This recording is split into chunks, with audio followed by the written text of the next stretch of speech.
All right, so today I want to talk to you about, once again, a subject I talk about a lot, which is the different way that we think now in modern times about our relationship to the universe, as opposed to how our ancestors used to think. So bear in mind, when I say modern, I'm not talking about, past 10 or 20, 30 years.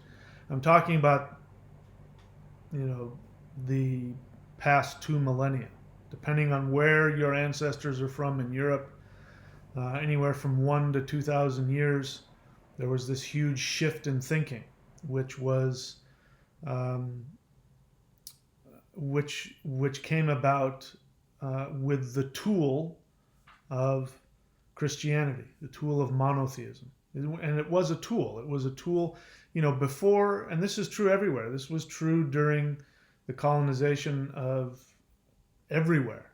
Here, I'm in Australia now, in the New World, North and South America.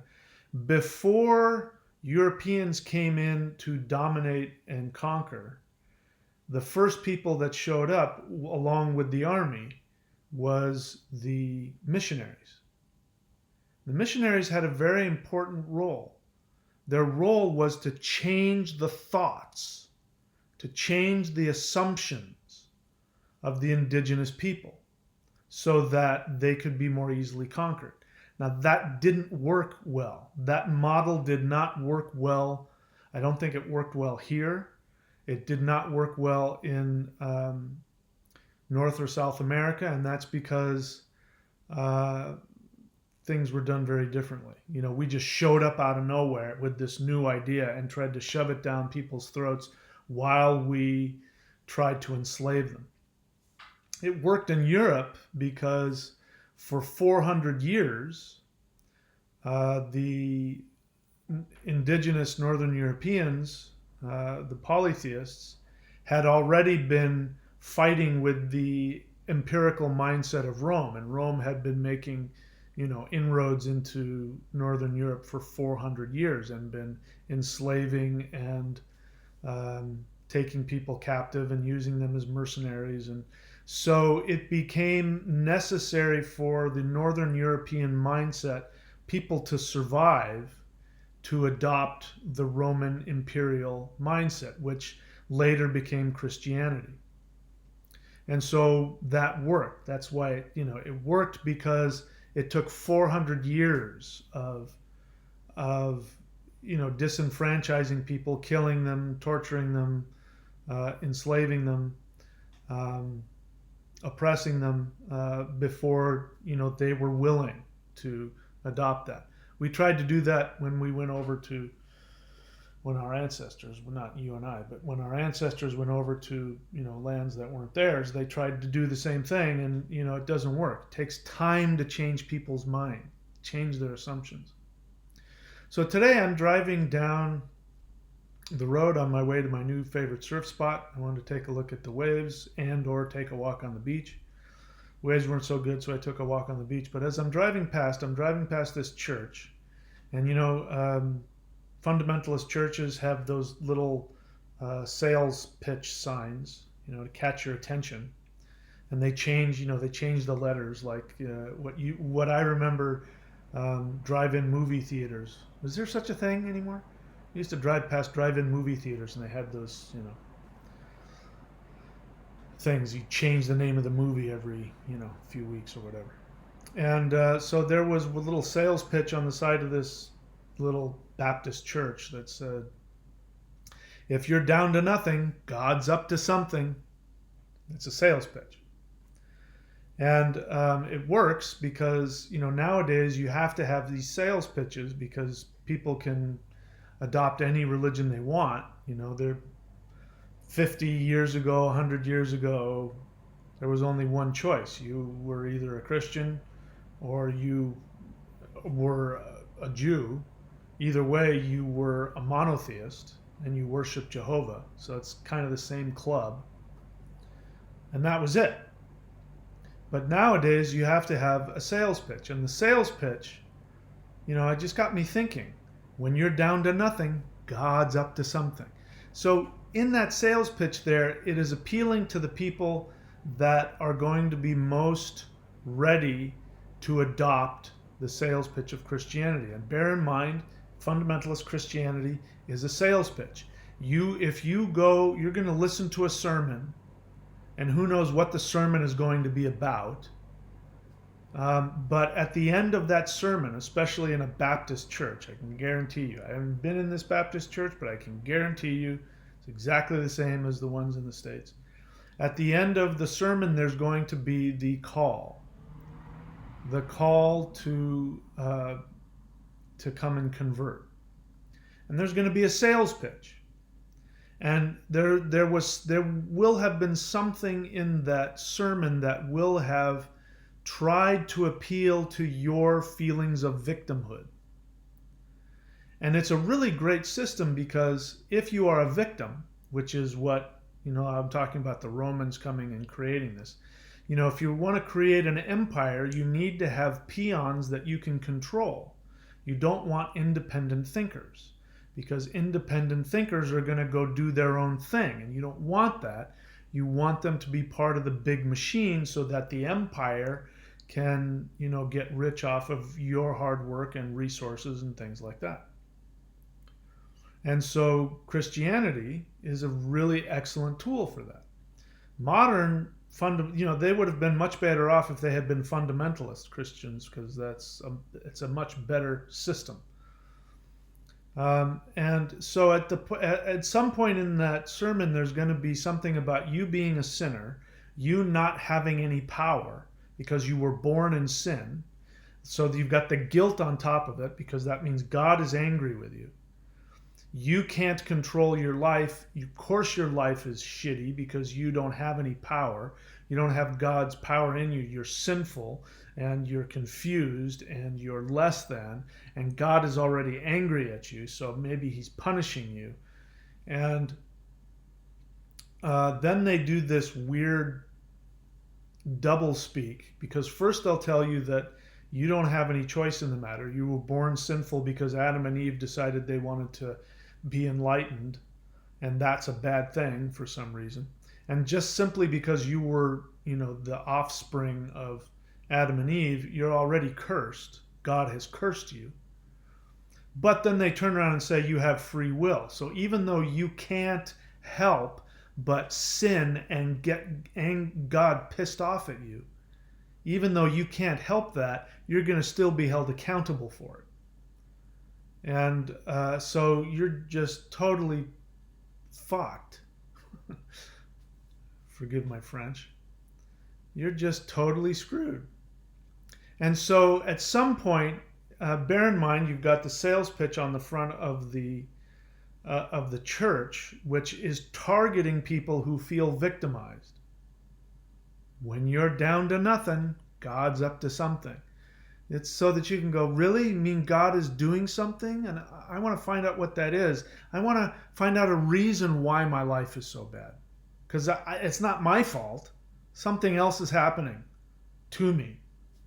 So yeah, you come in, it's not your fault. You were born in sin. You're a sinful person and you're horrible. And, there was nothing you could do about it. And God has set his sights on you and he's angry at you. And but we can wipe the slate clean. You'll get all of your sins forgiven, and now God will come and work for you, and you can pray to him, and he'll do things for you like Santa Claus or a butler. But if he doesn't, you can't get mad at him because he has a plan. So when you're down to nothing, meaning that you're a victim, you're miserable, you don't have any money, you're sick, your wife left you, your husband cheated on you, whatever the hell it was, God did that for a reason. And, look, talking about our ancestors, the will of the gods, we have to go back again to, pre-Roman times in Europe before we can even begin to understand the thought process. And as I teach, the vast majority of neo-pagans and neo-heathens do not understand the mindset of our ancestors, and they project backwards their own unconscious monotheist beliefs on our ancestors.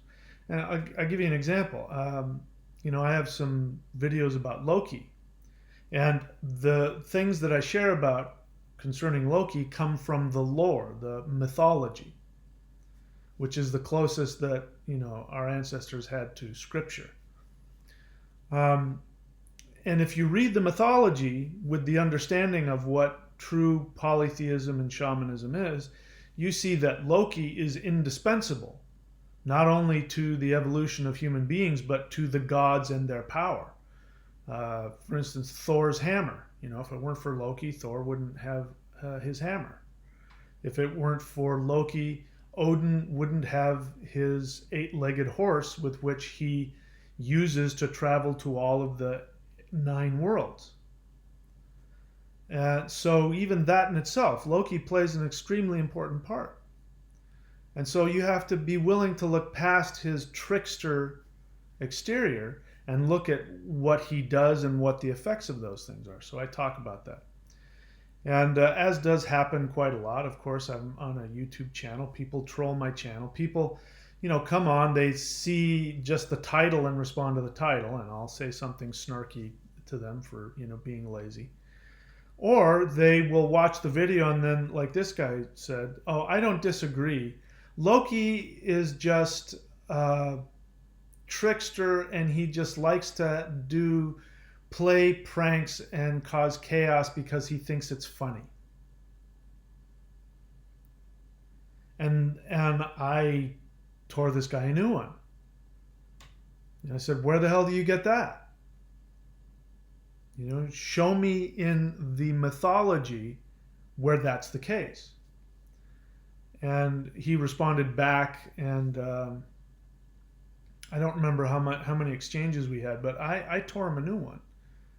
And I pointed out to him that what I saw in his statement was that he was projecting his unconscious monotheism onto Loki, that he had watered down the devil, because that's what the devil does. The devil just does bad things because he hates God, and he's rebelling because he's got pride, and he hates human beings because they're made in God's image, so he just wants to destroy them.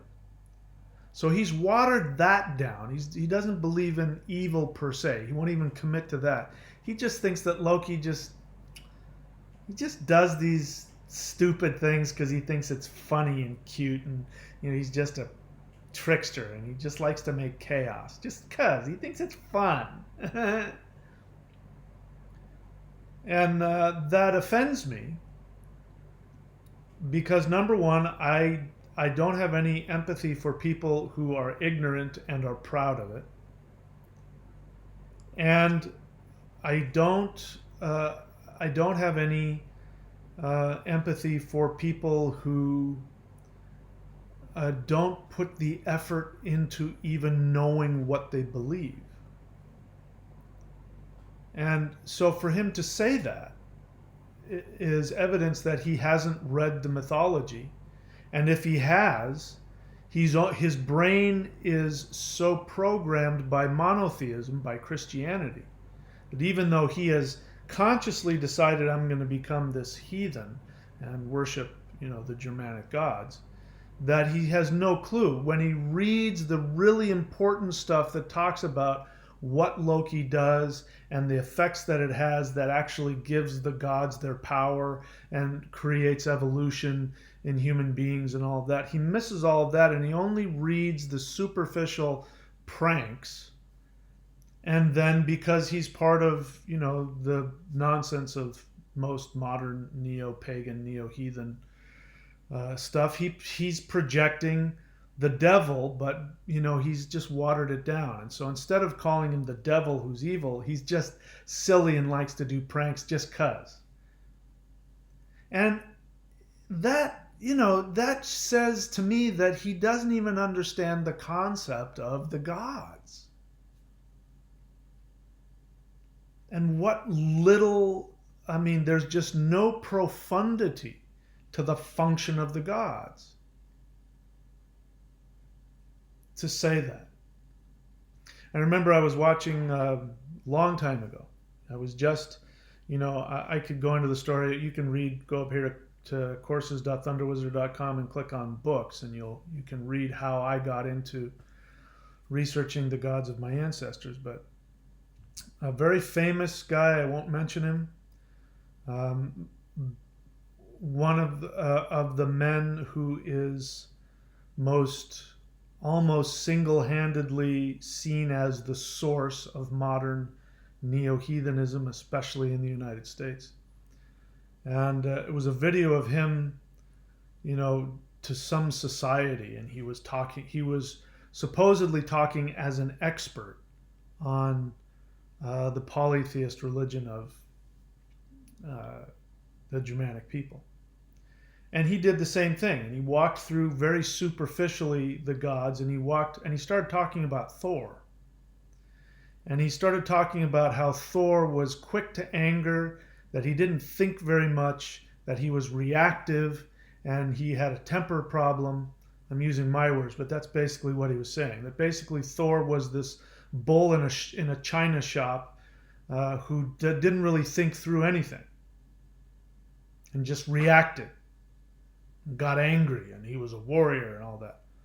And here's this guy who's supposed to be like, if there was such a thing, he'd be the Pope of neo-heathens, especially like the folkish neo-heathens. And here he is talking as though he has some knowledge and some authority. And I'm asking myself, what mythology has he been reading?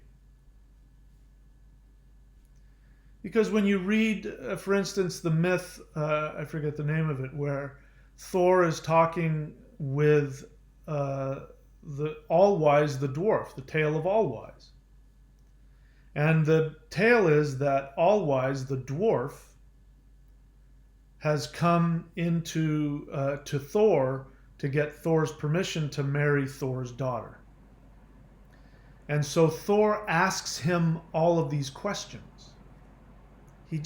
And the whole myth is Thor asking him questions about the nature of the universe. So it tells you all of these things, and it tells you how the universe is viewed from the different beings, the elves, the gods, the Vanir, the giants. So you get this idea of how the universe functions depending on your viewpoint. Interesting, this is polytheism. Polytheism is you look at things from multiple vantage points, not from one. And then at the end of that myth, the dwarf turns to stone because he has spent all night explaining to Thor the nature of the universe, and Thor did this on purpose because he knew if he kept him talking long enough that the sun would rise and the dwarf would turn to stone. Now that is not the action of somebody who just reacts and is just this superficial angry person who has this temper and reacts.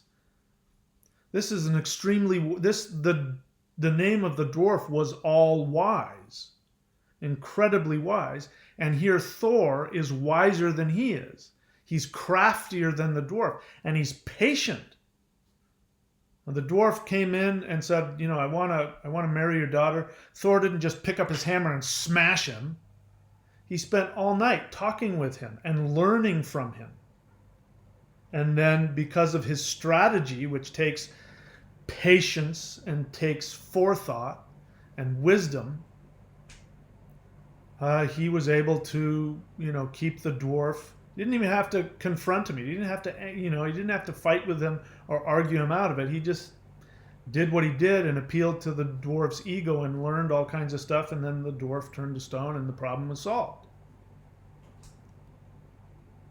So this is what I mean, that people are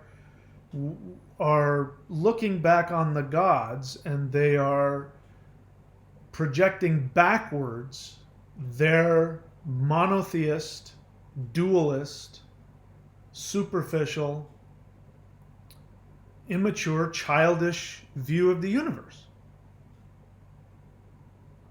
And I saw that in that little sales pitch in that Baptist church, When you're down to nothing, God's up to something. It was just the assumptions in there. The assumption is that you don't have any power and that God has all of the power, that God is responsible for everything, even your misery, but he's doing it for a purpose.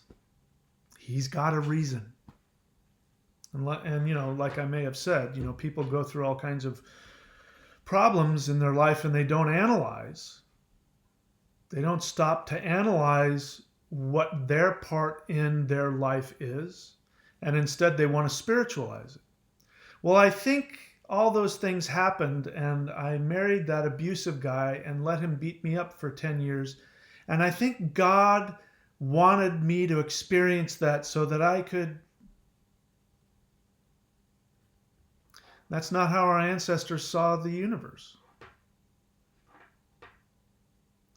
One of the sticking points when Christianity was coming into Northern Europe was this idea of not being able to determine your own future.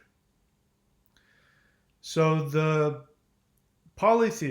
indigenous polytheist understanding was that you made your life. That the most beneficial tool you had was your sense of pride in your own power to achieve your desires, to in fact force your desires upon the universe so that you could have what you wanted. That was a good thing. This was what we call bravery. People were brave. They went out to fight for their people. They went out to conquer lands. They went out to, whatever. This is the mindset that business people have. Business people see, they have that warrior mindset where they go out to create their business. If you're going to sell your product, you're going to conquer somebody into buying your product from you, buying your business, whatever it is. And that went 100% against the Christian model, the monotheist model, which says that God has a plan. You are nothing. Your job is to carry your cross, meaning be miserable and just carry your cross and do what the elite say. There's this whole thing called divine right, where philosophers and theologians for hundreds of years wrote all kinds of sermons about how the kings are chosen by God to rule over you, and your job as a good Christian is to obey them. This is going on right now in the United States. Before you get your underwear in a bind, I want you to think about it. A huge chunk of the Republican right-wing political movement in the United States, especially now, it has to do with the religious right. They have a huge chunk of the Republican, we could probably say they're actually in control of the Republican Party. And for as long as I can remember, they rail upon the liberals for their lack of morals, and especially the Clintons. And you think about, why were the Clintons targeted? Why are they still targeted? They have no power now. Why are they still being targeted?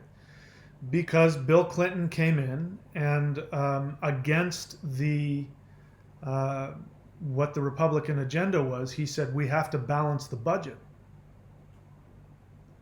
And under his leadership, not only did the budget get balanced, but the United States went into surplus and had a surplus. When was the last time we had a surplus? So they're targeting him, number one, because he was successful. And so he's a huge threat. And Hillary Clinton has her own problems, which I'm not a huge fan of her on a bunch of levels, but she got a lot of that for the same reason. But the argument back then was, How can you have such an immoral person in the White House who, got oral sex while being in the White House? How can we have such an immoral person in the office of the president? They're morally just so upset over this. And then Trump comes along, who openly is recorded saying that because he's, we're just talking about one of many things. I mean, I'll share one other thing about Trump that I don't know why nobody talks about it. But, this guy who openly says that because he's a celebrity, that he can go right up to women and grab them by the crotch and it's okay, and that they like it. That he is openly saying that he physically assaults women. I mean, he's on record saying it. Nothing happened. Why? Because he aligned himself with the Republicans, and just like the kings of old who had divine right, regardless of how sinful they were, God had chosen them, and your job is to obey them.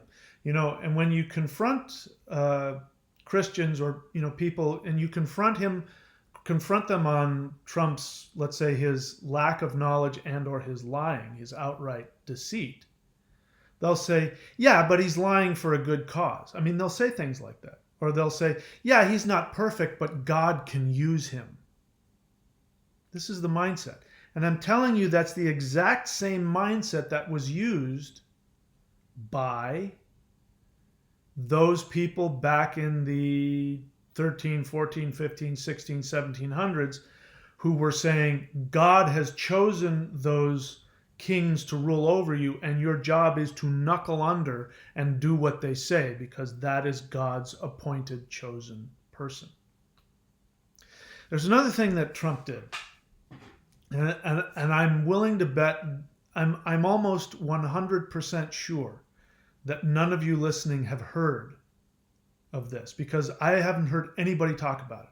I watched it happen, and I thought, when I watched it happen, I thought to myself, that's it. He's done. This is when he was campaigning to be president. I said, he won't survive this. And he was at a rally. And there was a veteran in the audience who had a Purple Heart. So do you know what it takes to get a Purple Heart? I mean, you have to see some serious action and get wounded to get a Purple Heart. And to have a Purple Heart, that's a big deal. And he announced that there was a veteran who had a Purple Heart that wanted to give it to him. And he calls the guy up. And the guy comes up on stage. He's an older guy, and he says something to the effect of, I'm so glad you're here. You're going to fix the country. Basically, you're the savior. And he gives Trump his Purple Heart. And I thought, for sure, even, not knowing a lot about Trump, but having some less than positive thoughts about him, I thought for sure Trump was going to take it from him and thank him and then say, no, I don't deserve this. You earned this. You keep this. But I will remember your sacrifice, and just you wanting to give it to me is going to inspire me even more. I thought for sure even he would say that. That's what I would have done. That would have been a huge soundbite that would have gone over with everybody. You couldn't have found anything wrong with him, and it would have boosted him up in the ratings. But I watched him take the Purple Heart from this guy and put it in his jacket pocket, thanked the guy, and the guy walked away and never mentioned it again.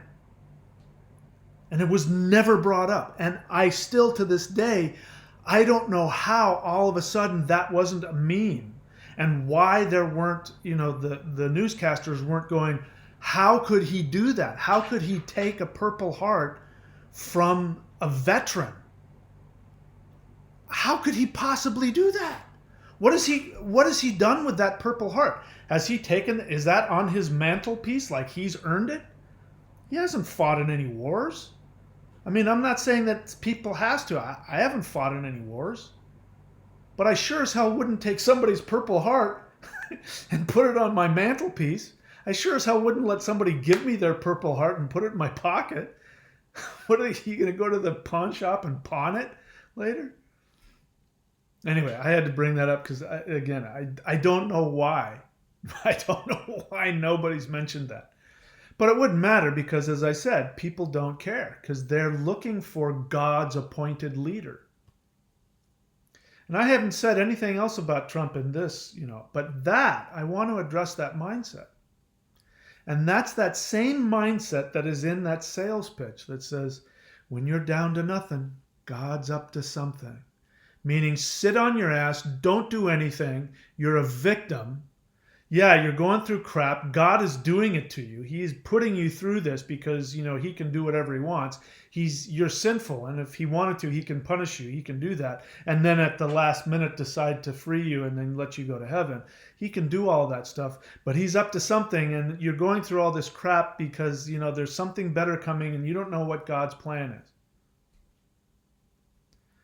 And it's painful for me to think about that. This is my curse. I see that one little phrase and I think very deeply. I can't help but think very deeply and go to the root of what these things are and how people just throw these things out like they're nothing, and they don't realize the impact that the assumptions behind these thoughts have on people and how they are incredibly destructive.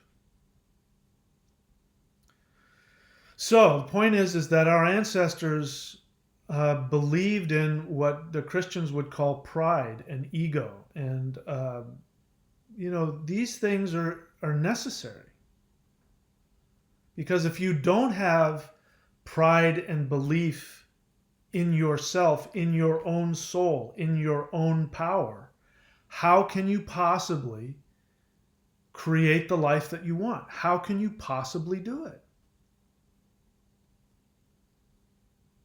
The thing that is important to understand, which I haven't mentioned, is that there is a flow in this universe.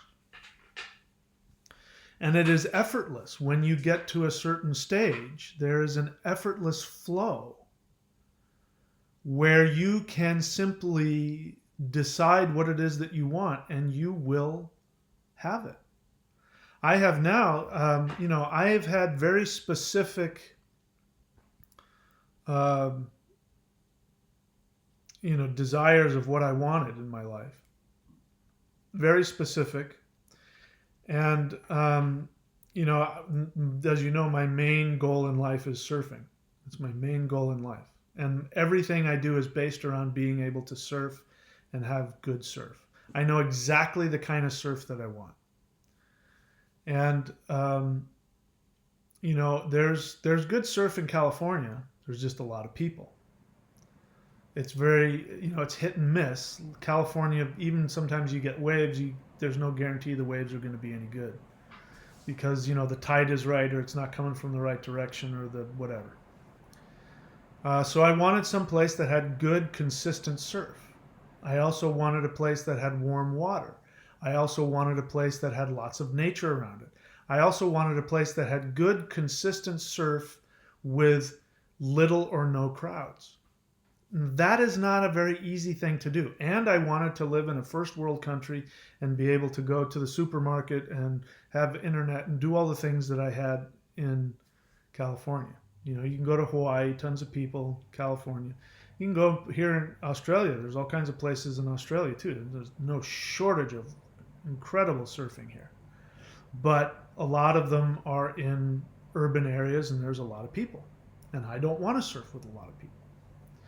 So this place that I found is here, and I don't remember what it was, somebody said, and I went to go check this place out, and I saw these empty, it was very small, but these empty, peeling, perfect waves. And I went and got my surfboard, and I surfed them, and it was like, wow, this was great. And then the waves picked up, and wow, they were really fun. And now I've surfed it in what would be pretty much my ideal conditions, which I'm at the point where I don't want to surf big waves anymore. As long as they're like shoulder to head high, it could even be smaller than that. As long as it's good and consistent, I'm happy. And I've been surfing this place, regularly now, and it's just it's virtually empty. I've only seen less than 10 people surf it the whole time that I've been surfing there. Most of the time I show up, there's nobody there, and the waves are just perfect. And I have it all to myself. And it's because of the way there's a channel that goes out, which creates the blah, blah, blah. And I went and I was looking at satellite pictures of it, and I went and looked for the spot, and I could see from the satellite, I could see that, yes, there is a channel there. There's something in the floor of the ocean as it comes up to there, that there's this big channel. That's why the waves are consistently good. You got these, all you have to do is just have a wave and it'll break perfect on there every time. I manifested that. I didn't know this was here. Somebody suggested that I come here. I did. That person then disappeared from my life. And this has been, and I knew that I liked it here. I didn't even know. And I started coming here, and I've been here for 2.5 months now. And the longer I'm here, the more I realize this is exactly what I have been intending for the past year and a half. So you can have that. I'm just giving you an example from my life. You can get to that point where you can intend that, and it will happen. It will seem like it just sort of fell out of the sky, that God gave it to you. And I have that gratitude as though it were given to me. And I do, and I thank the universe, and I thank the gods, and I thank my ancestors, and I thank myself for taking the action to, not settle for less than what I wanted. This is how our ancestors viewed the universe, that there was an ebb and flow, that there were forces within the universe. You can call them gods, you can call them whatever you want. My ancestors had, saw them as a bunch of different things. They saw them as elves, they saw them as land spirits, they saw them as dwarves, they saw them as celestial gods and terrestrial gods, they saw them as giants, they saw them as trolls. There was no shortage of all these different entities in this multiverse, and that we were a part of it. What made us different is that we have this thing called the mind, which reflects the soul. And when you live from your soul fearlessly, everything lines up according to your intentions. This is how it was meant to be. So when I drive past something that says, when your life is crap, it's because God has a plan for you. You don't know what the hell it is. Just sit on your ass, come to church, give us money, be a victim. We'll tell you it's all okay. We'll pat you on the back. We'll throw some guilt at you so you can stay here. But, you really don't have, and you just got, like Job, you just got to wait and not say anything bad and do your part. And then God will bless you, maybe, if you're lucky. But you'll thank him anyway because he has all the power. When I was not just when I was a Christian, but there's only one group in the world that does what I'm about to share with you. Christians do this. They say, I just know that we've got a good God. Like they have to convince themselves. There's no other religion on the planet that does that. The closest is Judaism and Islam. Jews have just given up. They wrote a book called, one rabbi wrote a book called Why Bad Things Happen to Good People. And the end result was, it was just, God's busy. He can't do everything. So sometimes things fall through the cracks. They've just given up. And then, of course, Islam is Allahu Akbar. God is great. And he's so powerful, he's going to cut your head off if you don't, just knuckle under. So, outside of those religions, there isn't anybody on the planet that does that. And our ancestors didn't do that. You never hear a Hindu say, I just know that I know that I know that I know that Ganesha is a good god. I just know that Shiva is a good god. You kind of hear that with the Krishna worshippers to an extent, but there's a reason for that. The closest to Christianity you can get in Hinduism is Krishna, which is why I'm not a Krishna worshiper. But anyway, I'm just starting to babble now. But the point is, look, you've been programmed to think a certain way, and you're continuously programmed to feel that you are a victim of circumstances. And I'm here to tell you that there is nothing in this universe that can harm you without your consent.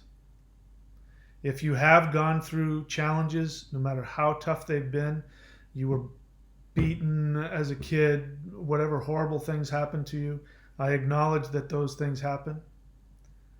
But I can tell you that no matter how bad things are, if you make the decision that you're going to live for yourself and that you're going to trust the actual fiber of the universe and not some made up, God that somebody throws at you because they want to control you. But if you want to merge with the forces of the universe, those forces of the universe are going to say to you, listen, your soul is what we're waiting for. We're waiting for you to tell us what your soul wants, and we will back all of that up and give that to you. If you don't do that, we won't engage, which will mean you will feel like you're being victimized and nobody loves you and God hates you and you've been abandoned and all that. But it just means that you haven't done what our so-called sinful, prideful ancestors did, which they said, this world is here for me to experience. I'm going to go conquer it. And I'm not going to let anything stop me. They knew that it was a challenge, but that made them happy because they were warriors. And a warrior goes and looks for the most challenging fight he can, so he can prove his soul, his bravery. That was a good thing.